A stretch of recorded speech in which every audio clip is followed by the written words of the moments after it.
হে WhatsApp guys, সবাই কেমন আছো? আশা করি ভালো আছো। তো সবাইকে অগ্রিম ঈদ মোবারক। সো আজকে আমরা আসলাম আমাদের এই জায়গায় ঈদের জন্য সেমাই চিনি কিনার জন্য, কারণ কালকে ঈদ। তো সব কিছু কিনতে হবে, এই জন্য সব কিছু কেনার জন্য মার্কেটে চলে আসলাম।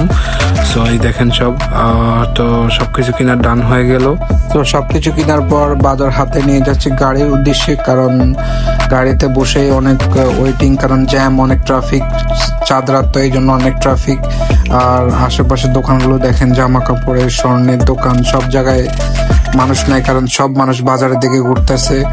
আর বাসায় পৌঁছে গেলাম, বাসায় পৌঁছে বাজারগুলা কাঁধে নিয়ে গেলাম, অনেক ওজন। আর ছুরিটা ধারালো করে নিচ্ছি, কারণ কিছু কুচাইতে হবে, মানে সবজি কুচাইতে হবে। সবজি মিন্স আপনার রসুন, আদা, এগুলা। সো একটু মজা করতে নিচ্ছি। সো আদা রসুন একটু মজা করছি আর কি।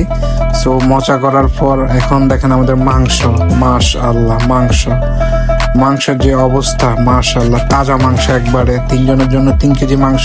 আর মাংস রান্নার বসাই দিলাম, এই জন্য তরমুজ খাচ্ছি।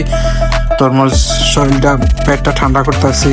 সো বাসায় রুমে গিয়ে টোপটা, এটা হচ্ছে টোপটা ঈদের নামাজে যেতে হবে, তো টোপটা ইস্ত্রি করতেছি, কারণ সকাল তো ইস্ত্রি করা যাবে না, এই জন্য হাতে ইস্ত্রি করে রাখতেছি। সো দেখেন ইস্ত্রি করার পর মাশাআল্লাহ টোপটা একবারে ফুল ক্লিয়ার। ফার্স্ট টাইম ইস্ত্রি করলাম, তো এই জন্য।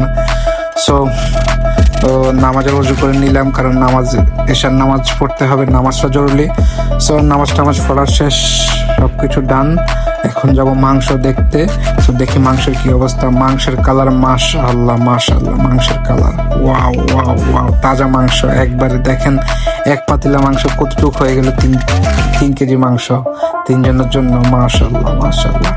সো সবকিছু ডান। সো দেখা হবে নেক্সট এপিসোডে।